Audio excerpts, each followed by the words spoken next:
जयत संस्कृतम mobile पाठशाला YouTube channel में आप सभी विद्यार्थियों का स्वागत है।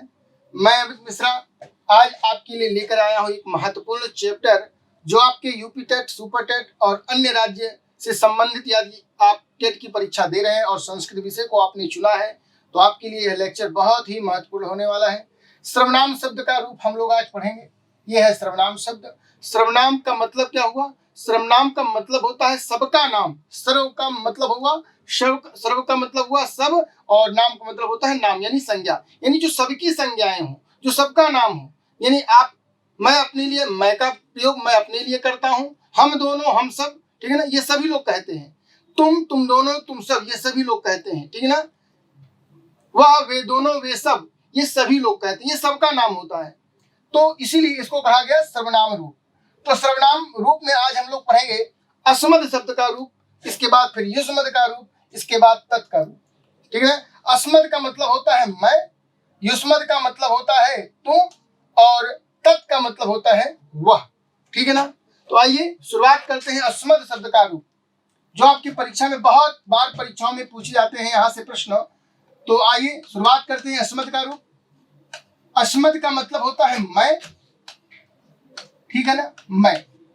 तीनों, इसके तीन वचन होते हैं। कोई भी शब्द रूप आप चला रहे हैं तो उसमें तीन वचन होते हैं। संस्कृत में तीन वचन होते हैं। पहला है एक वचन, फिर है द्विवचन, फिर है आपका बहुवचन। बहुवचन इधर से आपकी विभक्तियां चलेंगी, ये विभक्तियां भी होंगी इधर। विभक्ति प्रथमा, प्रथमा में क्या चलेगा? अहम, आवाम, वयम। बहुवचन में क्या बनेगा? वयम। अहम, आवाम, वयम। द्वितीय विभक्ति में भी रूप चलता है। अहम, आवाम, वयम, फिर बनेगा माम, आवाम, अस्मान, अस्मान, ठीक है ना। यहां वैकल्पिक रूप भी बनता है, जैसे मां, नौ, और द्वितीय बहुवचन में नह। ये वैकल्पिक रूप बनता है, बार बार परीक्षा में यहां से सवाल पूछे जाते हैं, ठीक है। तृतीय भक्ति का रूप देखिए, मया, आवाभ्याम,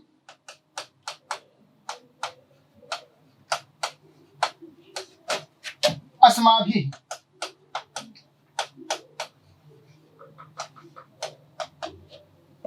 मह्यम, फिर चतुर्थी व्यक्ति को देखिएगा, मह्यम, आवाभ्याम, अस्मभ्यम।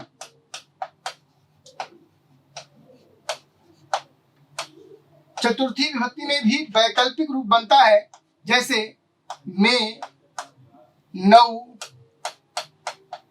और न। ये वैकल्पिक रूप है, ठीक है। पंचमी विभक्ति में भी रूप बनेगा। पंचमी में क्या बनेगा? मत, आवाभ्याम, असमभ्यम, ठीक है। यहां पर वैकल्पिक रूप इसमें नहीं बनेगा। पंचमी में मत, आवाभ्याम, असमत रूप बनेगा। मत, आवाभ्याम, असमत। फिर षष्ठी भक्ति में आइए। षष्ठी भक्ति में इसका रूप चलता है, क्या है? तो षष्ठी भक्ति में चलेगा मम, आवयोः, अस्माकम। मम, आवयोः, अस्माकम। सप्तमी विभक्ति में क्या रूप चलेगा देखते हैं। सप्तमी विभक्ति में चलता है, सप्तमी विभक्ति में चलेगा मई, आवयोः, फिर अस्मासु, ठीक है ना, अस्मासु। षष्ठी विभक्ति में भी वैकल्पिक रूप बनते हैं, जैसे में, नौ, न। मे नौ न, ये आपके वैकल्पिक रूप हो गए। ठीक है ना, तो कलर चेंज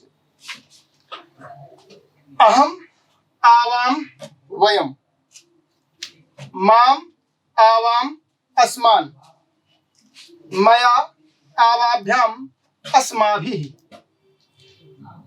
मह्यम आवाभ्याम अस्मभ्यम, मत आवाभ्याम अस्मत्, मम आवयोः अस्माकं, मयि आवयोः अस्मासु। ठीक है ना, ये आपके क्या हो गए, ये अस्मद शब्द के रूप हो गए। फिर से देख लीजिए, वाचन कर लीजिए। अहम आवाम वयम, द्वितीय विभक्ति में माम आवाम अस्मान, तृतीय विभक्ति में मया आवाभ्याम अस्माभिः। ठीक है, फिर चतुर्थी विभक्ति में आइए तो मह्यम आवाभ्याम अस्मभ्यम। पंचमी विभक्ति में क्या रूप बनेगा, मत आवयोः अस्माकं, मत आवाभ्याम अस्मत्। ठीक है ना, षष्ठी विभक्ति में क्या बनेगा, मम आवयोः अस्माकं, और सप्तमी विभक्ति में बनेगा मयि आवयोः अस्मासु। अब परीक्षा में आपसे सवाल कभी कभी पूछता है जो वैकल्पिक रूप बनता है वहां से, तो देखिएगा यहाँ पर द्वितीय विभक्ति, फिर चतुर्थी विभक्ति और षष्ठी विभक्ति में वैकल्पिक रूप बनते हैं। ठीक है ना, द्वितीय चतुर्थी षष्ठी विभक्ति में वैकल्पिक रूप बनते हैं। यहाँ पर देखिए लिखा है माँ नौ नह, फिर चतुर्थी विभक्ति में भी बना है मे नौ नह।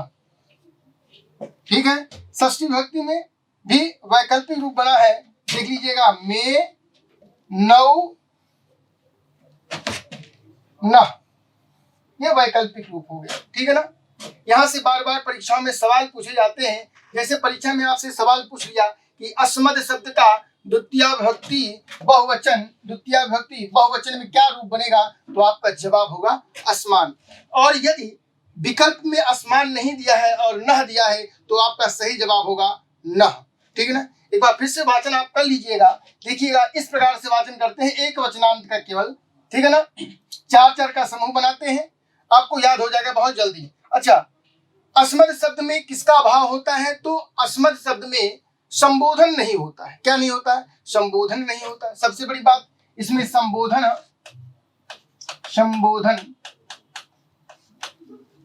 नहीं होता है। ठीक है, नहीं होता है। ठीक, तीनों लिंगों में समान रूप बनते हैं। तीनों लिंगों मतलब पुल्लिंग में, स्त्रीलिंग में और नपुंसक लिंग में क्या होते हैं, ये रूप समान होते हैं। ठीक है ना, जैसे मैं पढ़ता हूं तो जब आप संस्कृत में वर्जन करेंगे, अनुवाद करेंगे तो हो जाएगा अहम पठामी। क्या होगा, अहम पठामी। मैं पढ़ता हूं, अहम पठामी। यदि कोई लड़की बोलती है तो भी क्या हो जाएगा, अहम पठामी। ठीक है, कोई भी लिंग हो, पुल्लिंग हो, स्त्रीलिंग हो, नपुंसक लिंग हो, सबके लिए जो है अस्मद का रूप बिल्कुल समान होगा। अहम आवाम वयम, माम आवाम अस्मान, मया आवाभ्याम अस्माभिः, मह्यम आवाभ्याम अस्मभ्यम, मत आवाभ्याम अस्मत्, मम आवयोः अस्माकं, मयि आवयोः अस्मासु। ठीक है ना, एक वचनांत रूप देखिए कैसे याद करते हैं। चार चार का आपको कॉम्बिनेशन बनाना है, चार चार का, तो आपको याद हो जाएगा। ठीक है ना, यहाँ आपको बोलना है अहम माम मया मह्यम, अहम माम मया मह्यम। ठीक है ना, चार चार का बोलना है अहम माम मया मह्यम, मत मम मयि। चूंकि संबोधन होता नहीं है, लेकिन फिर भी हम यहाँ पे रे लिख दे रहे हैं, याद करने के लिए रे शब्द लगा दिया हमने। ठीक है ना, तो अहम माम मया मह्यम, अहम माम मया मह्यम, मत मम मयि रे, मत मम मयि रे, अहम माम मया मह्यम, मत मम मयि रे। इस प्रकार से भी आप याद कर सकते हैं। द्विवचनांत में देखिएगा आवाम आवाम ये 2 बार बना है, आवाम आवाम, आवाभ्याम आवाभ्याम आवाभ्याम यह 3 बार बना है, और आवयो आवयो यह 2 बार बना है। ठीक है ना। आइए बहुवचनांत में जाइएगा तो वयम अस्मान अस्माभिः, वयम अस्मान अस्माभिः, अस्मभ्यम अस्मत् अस्माकम अस्मासु। ठीक है ना। तो फिर से देखिएगा, अहम आवाम वयम, माम आवाम अस्मान, मया आवाभ्याम अस्माभिः, मह्यम आवाभ्याम अस्मभ्यम, मत आवाभ्याम अस्मत्, मम आवयोः अस्माकं, मयि आवयोः अस्मासु। ठीक है ना। तो ये हुआ अस्मद का रूप। अस्मद का रूप हमेशा जो है मैं का अर्थ प्रदान करता है, यानी मैं का मतलब मैं, हम दोनों, हम सब, मैं, हम दोनों, हम सब। ठीक है ना। और अस्मद का संबंध किसके साथ होता है, किस पुरुष के साथ होता है, तो ये उत्तम पुरुष के साथ इसका संबंध होता है। ठीक है ना। उत्तम पुरुष के साथ, उत्तम पुरुष के साथ इसका संबंध होता है। उत्तम पुरुष की क्रिया के साथ नित्य अस्मद का कर्ता लगता है। अस्मद का संबंध किससे होता है, तो उत्तम पुरुष, अथवा उत्तम पुरुष का संबंध किस कर्ता से होता है या किस सर्वनाम से होता है, तो अस्मद शब्द से होता है। ठीक ना। तो हम लोगों ने क्या पढ़ा आज, हम लोगों ने पढ़ा अस्मद का रूप। अब अस्मद का रूप के अस्मद के रूप के बाद हम लोग पढ़ेंगे युष्मद का रूप। ठीक है ना। आइए देखते हैं युष्मद का रूप। युष्मद का मतलब होता है तुम। देखिएगा, युष्मद, युष्मद का मतलब क्या हुआ, तुम। तीनों लिंगों में समान रूप चलते हैं इसके, युष्मद शब्द के तीनों लिंगों में समान रूप बनते हैं। ठीक है ना। जैसा कि देखिएगा, एक वचन होता ही है, एक वचन, द्विवचन, फिर आपका बहुवचन, वचन। ठीक है ना। इसके रूप चलाएंगे हम लोग कैसे, देखते हैं आगे। त्वम, युवाम, यूयम, त्वाम, युवाम, युष्मान,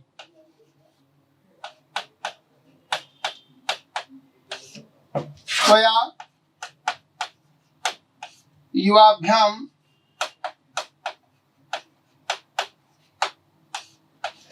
युष्माभिः।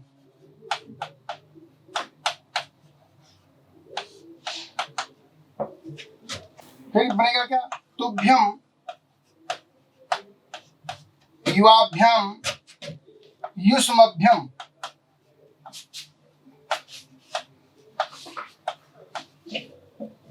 त्वत्, पंचमी में बनेगा त्वत्, युवाभ्याम, युष्मत्, षष्ठी में बनेगा तव, युवयोः, युष्माकम,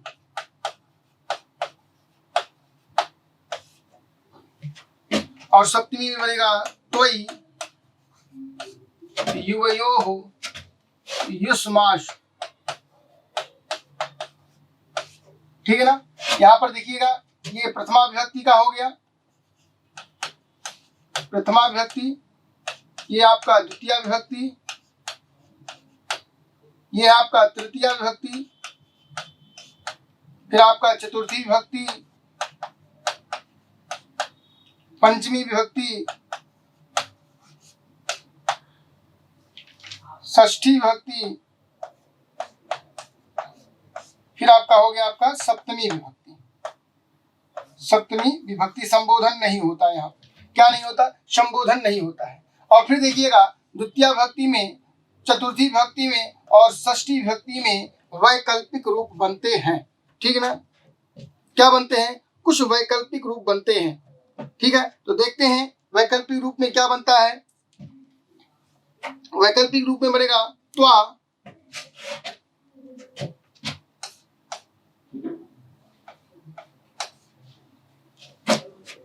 त्वा वाम वह, वाम वह। चतुर्थी में बनेगा ते वाम वह। फिर आपका षष्ठी विभक्ति में भी बनेगा क्या, ते वाम वह। ये वैकल्पिक रूप हो गया, ठीक है ना। त्वम युवाम यूयम, त्वाम युवाम युष्मान, त्वया युवाभ्याम युष्माभिः, तुभ्यम युवाभ्याम युष्मभ्यम, त्वत् युवाभ्याम युष्मत, तव युवयोः युष्माकम, त्वयि युवयोः युष्मासु। ठीक है ना। ये आपसे परीक्षा में यहाँ से भी सवाल पूछे जाते हैं। युष्मद का रूप तीनों लिंगों में समान होते हैं। युष्मद के रूप जो है वो पुल्लिंग हो, देखिएगा युष्मद के रूप पुल्लिंग, स्त्रीलिंग और नपुंसक लिंग में क्या होते हैं, तीनों लिंगों में समान रूप बनते हैं। इसके किसके बात हो रही है, युष्मद की, समान रूप बनते हैं, समान रूप बनते हैं। द्वितीय विभक्ति, चतुर्थी विभक्ति और षष्ठी यानी द्वितीय। आगे देखते हैं, द्वितीय विभक्ति, चतुर्थी विभक्ति और षष्ठी विभक्ति में वैकल्पिक रूप बनते हैं, यानी दोबारा दूसरे रूप बनते हैं। ठीक है ना। एक बार फिर से हमारे साथ वाचन करिएगा। त्वम युवाम यूयम, त्वाम युवाम, ठीक है ना। इसका मतलब हुआ कि युवाम यहां भी बनेगा, युष्मान। तृतीय विभक्ति में त्वया युवाभ्याम युष्माभि, चतुर्थी बनेगा तुभ्यम युवाभ्याम युष्मभ्यम, पंचमी में क्या बनेगा, त्वत् युवाभ्याम युष्मत्, षष्ठी में बनेगा तव युवयोः युष्माकम, और सप्तमी विभक्ति में बनेगा त्वयि युवयोः युष्मासु। ठीक है ना। जैसे किसी ने कहा कि तुम पढ़ते हो, तुम पढ़ते हो, ठीक है ना। अब तुम पढ़ते हो तो तुम की संस्कृति यहां आपको मिल गई, देखिए लिखा है तुम, ठीक है ना, तुम। और पढ़ते हो इसकी संस्कृत हो जाएगी क्या, पठसि, पठसि। अच्छा, युष्मद का संबंध किस पुरुष के साथ होता है, तो युष्मद का संबंध होता है मध्यम पुरुष के साथ। इसका संबंध किसके साथ होता है, मध्यम पुरुष। मध्यम पुरुष कहाँ लगते हैं, तो क्रियाओं में होते हैं मध्यम पुरुष। ठीक है ना। हमारे संस्कृत जगत में तीन पुरुष हैं, प्रथम पुरुष, मध्यम पुरुष और उत्तम पुरुष। प्रथम पुरुष को ही अन्य पुरुष कहते हैं। यदि कर्ता मैं, हम दोनों, हम सब, अर्थात संस्कृत में बोलेंगे तो कहेंगे कि यदि कर्ता अहम आवाम वयम से संबंधित है तो हमेशा हमेशा उत्तम पुरुष की क्रिया लगती है। ठीक है ना। अब आगे नियम बनते हैं कुछ अनुवाद के नियम, इसकी चर्चा बाद में हम करेंगे, लेकिन अभी यहाँ जानिएगा, यदि कर्ता मैं, हम दोनों, हम सब, अर्थात अहम आवाम वयम से संबंधित है तो हमेशा कौन सी क्रियाएं लगती हैं, वहां पर उत्तम पुरुष की क्रिया लगती है। और यदि कर्ता तुम, तुम दोनों, तुम सब, यानी कि तुम युवाम यूयम से संबंधित है तो क्रिया, यानी युष्मद से संबंधित है क्रिया, तो हमेशा मध्यम पुरुष की क्रिया लगती है। और ये भी है कि यदि कर्ता एक वचन की है, यानी कर्ता एक वचन की है तो क्रिया एक वचन की होगी, कर्ता द्विवचन की है तो क्रिया भी द्विवचन की होगी, कर्ता बहुवचन का है तो क्रिया भी बहुवचन की होगी। ठीक है ना। अब यहाँ पर देखिएगा, तुम पढ़ते हो, तुम पढ़ते हो, कर्ता एक वचन का है तो कर्ता यहाँ पर देखिएगा तुम हो गया, क्रिया लग जाएगी, मध्यम पुरुष की क्रिया लगेगी तो यहाँ पर हो जाएगा पठसी। क्या हो जाएगा, पठसी। तो यहाँ से भी सवाल आपसे परीक्षाओं में पूछे जाते हैं। जैसे दे दिया कि त्वयि का रूप, या त्वयि में कौन सी विभक्ति है, या त्वयि में कौन सी विभक्ति है, अथवा दे दिया युष्मद शब्द का सप्तमी विभक्ति एक वचन में क्या रूप बनेगा, तो आपका जवाब होगा त्वयि। ठीक है ना। यदि परीक्षा में सवाल पूछ लिया कि युष्मद का प्रथमा विभक्ति बहुवचन का रूप क्या होगा, तो आपका जवाब होगा यूयम। इस प्रकार से परीक्षाओं में सवाल पूछे जाते हैं। आगे देखते हैं हम लोग, अस्मद हो गया, युष्मद हम लोग अस्मद पढ़ लिया हम लोगों ने, ये सुमध भी पढ़ लिया हम लोगों ने। अब हम लोग पढ़ेंगे क्या, तत् का रूप। तत् का मतलब होता है बच्चा वह, ये भी सब सर्वनाम के रूप है। तत् का मतलब हुआ, तत् माने होता है वह, ठीक है ना। तत् के जो ये तत् का रूप है, ये तीनों लिंगों में अलग अलग रूप बनते हैं। तीनों लिंगों में यानी कि पुल्लिंग में, स्त्रीलिंग में और नपुंसक लिंग में अलग अलग रूप बनते हैं। अलग अलग रूप बनते हैं,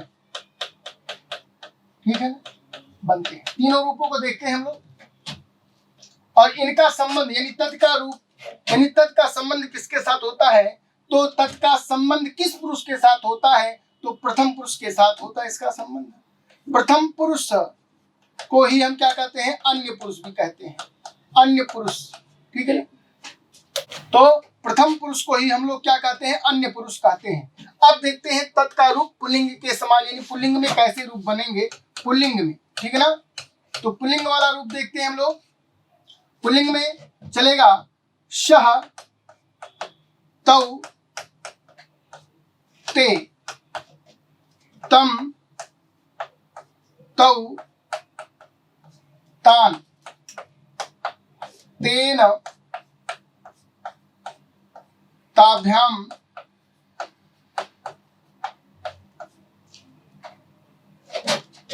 तैः, तस्मै, ताभ्याम, तेभ्यः, तस्मै, ताभ्याम, तेभ्यः, तस्मात्, तस्मात्, ताभ्याम, तेभ्यः, तस्य, तयोः, तेषां, तस्मिन्,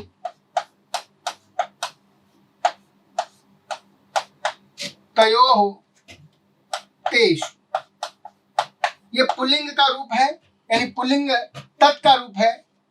तत् का रूप पुल्लिंग में, यानी इधर देखिएगा तो इधर एक वचन है, एक वचन, ये आपका फिर द्विवचन है, द्विवचन, और यहाँ आपका है बहुवचन, बहुवचन, ठीक है ना। यहाँ पर देखेंगे तो ये प्रथमा विभक्ति हो गई, द्वितीय विभक्ति हो गई, ये तृतीय विभक्ति हो गई, ये चतुर्थी विभक्ति हो गई, ये पंचमी विभक्ति हो गई, फिर आपकी षष्ठी विभक्ति हो गई और सप्तमी विभक्ति हो गई, और यहाँ पर भी संबोधन नहीं होता है, ठीक है ना। तो देखते हैं, वाचन कर लीजिए हमारे साथ में। सह, तौ, ते, तम, तौ, तान, तेन, ताभ्याम, तैः, तस्मै, ताभ्याम, तेभ्यः, तस्मात्, ताभ्याम, तेभ्यः, तस्य, तयोः, तेषां, तस्मिन्, तयोः, तेषु, ठीक है ना। बार बार परीक्षाओं में से यहां से भी सवाल पूछता है कि तत् शब्द का पुल्लिंग में द्वितीय विभक्ति एक वचन में क्या रूप बनेगा, तो आपका जवाब होगा तम, ठीक है ना। अथवा पूछेगा तत् पुल्लिंग तृतीय विभक्ति बहुवचन में क्या रूप बनेगा, तो आपका जवाब होगा तैः। तो ये हो गया पुल्लिंग का, पुल्लिंग में जो है तत् का रूप। सह, तौ, ते, तम, तौ, तान, तेन, ताभ्याम, तैः, तस्मै, ताभ्याम, तेभ्यः, तस्मात्, ताभ्याम, तेभ्यः, तस्य, तयोः, तेषां, तस्मिन्, तयोः, तेषु, ठीक है ना। जैसे कह दिया किसी ने कि वह पढ़ता है, ठीक है ना, किसी ने कहा कि वह पढ़ता है, वह पढ़ता है। अब इसकी संस्कृत क्या हो जाएगी, इसकी संस्कृत हो जाएगी वह का सह। और अभी आपको बताया गया कि तत् का संबंध किसके साथ होता है, प्रथम पुरुष के साथ, और प्रथम पुरुष को ही हम अन्य पुरुष कहते हैं। जैसे अब क्रिया लगाएंगे, कर्ता एक वचन का है तो क्रिया भी एक वचन की हो जाएगी, यानी कि यहाँ पर कहेंगे सह पठति, ठीक है ना। और यदि कर्ता द्विवचन का है, जैसे तौ, तो आप देखिए जैसे कहा कि वे दोनों पढ़ते हैं, वे दोनों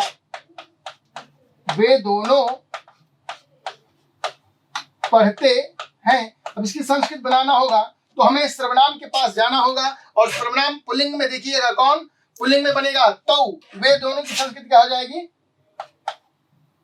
तौ, ठीक है ना।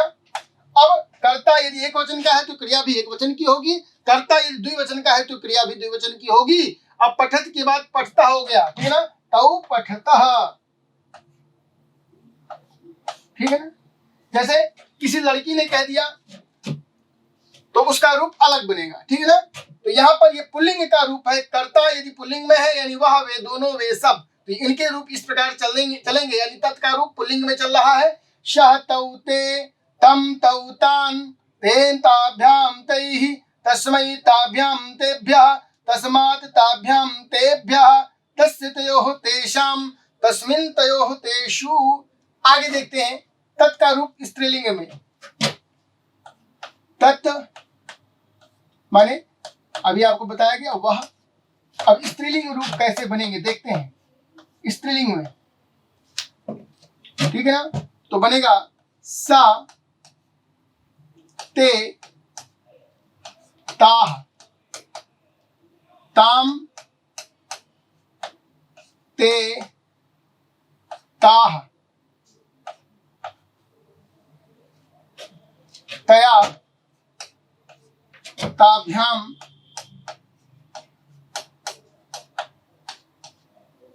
ताभिः।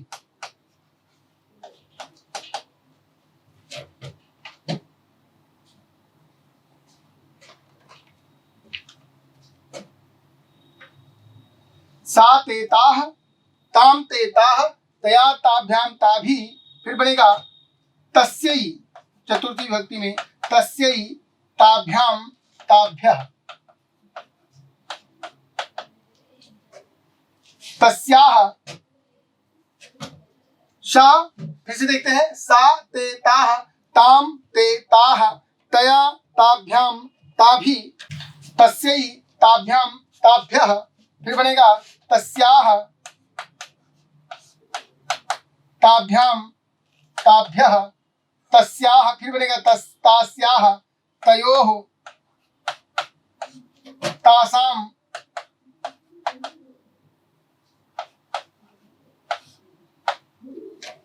तस्याम तयोः तासु। फिर क्या बनेगा? तस्याम तयोः तासु, तासु, ठीक है ना। सा ते ताह, ये देखिएगा, ये एक वचन का हो गया, ये आपका द्विवचन का हो गया, और इसी को आप तृतीया या बहुवचन, इसको क्या कहें, एक वचन, द्विवचन, और इसको बहुवचन, ये बहुवचन का रूप हो गया आपका, ठीक है ना। इधर देखिएगा तो ये प्रथमा विभक्ति, द्वितीया विभक्ति, तृतीया विभक्ति, चतुर्थी विभक्ति, पंचमी है, फिर षष्ठी है, फिर आपका सप्तमी, क्या है, सप्तमी, ठीक है ना। ये किसका रूप हम लोग देख रहे हैं? तत् का रूप है। तत् का मतलब हुआ वह स्त्रीलिंग में कैसे बनेंगे, तो देखिएगा, सा ते ताह, ताम ते ताह, तया ताभ्याम ताभि, तस्यै ताभ्याम ताभ्यः, तस्याः ताभ्याम ताभ्यः, तस्याः तयोः तासाम, तस्याम तयोः तासु, तस्याः तयोः तासु, ठीक है ना। तस्याः तयोः तासु, इस प्रकार से आपके स्त्रीलिंग में रूप बनता है। अब आगे देखते हैं हम लोग नपुंसक लिंग में। तत् का रूप देखते हैं, तत् का रूप है, और नपुंसक लिंग में तत् का मतलब हुआ, भैया फिर देखिए, तत् का मतलब हुआ वह, और इसकी किस प्रकार से चला रहे हैं हम लोग, नपुंसक लिंग में, नपुंसक लिंग में, ठीक है ना, नपुंसक लिंग में। अब इसका रूप जो चलेगा प्रथमा और द्वितीय विभक्ति में बिल्कुल समान रूप चलते हैं, जैसे तत् ते तानि, तत् ते तानि, और यहां पर भी बनेगा तत् ते तानि, ठीक है ना। ये देखिएगा, ये एक वचन का हो गया, यह दो वचन का, और यह बहुवचन का हो गया। ये प्रथमा विभक्ति हो गई, ये द्वितीय विभक्ति हो गई, और तृतीय विभक्ति से लेकर के, ठीक है ना, यानी इसमें देखिएगा तो कहेंगे कि तृतीय विभक्ति से सप्तमी विभक्ति तक, विभक्ति तक पुल्लिंग के समान चलेंगे, पुल्लिंग के समान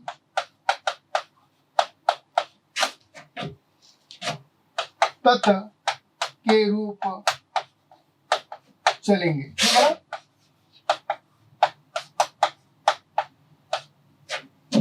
तत् का रूप जो हम लोग पुल्लिंग में पढ़ रहे थे उसको देख लेंगे, लेकिन आप इतना जानिए यहाँ पर कि तत् का रूप, तत् का मतलब हुआ वह, और तत् का रूप नपुंसकलिंग में चलाएंगे तो प्रथमा विभक्ति और द्वितीय विभक्ति में समान रूप बनेगा, जैसे तत्तेतानि तत्तेतानि। इसके बाद हम पुल्लिंग में जैसे पढ़ाए हैं, यानी तृतीय विभक्ति से लेकर के सप्तमी विभक्ति तक के जो रूप है वो पुल्लिंग के समान चलेंगे।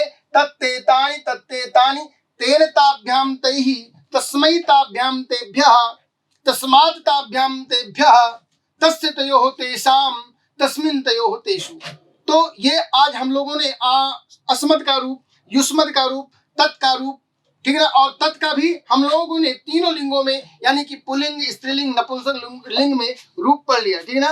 अस्मद, युष्मद और तत् का रूप, ठीक है ना। तो बहुत बहुत धन्यवाद आप सभी को। आप हमारे चैनल को लाइक करिए, शेयर करिए, सब्सक्राइब करिए यदि आप हमारे चैनल से नए जुड़ रहे हैं, और इसी तरह का वीडियो और भी पाने के लिए आप चैनल को सब्सक्राइब करिए। बहुत बहुत धन्यवाद। जय संस्कृतम।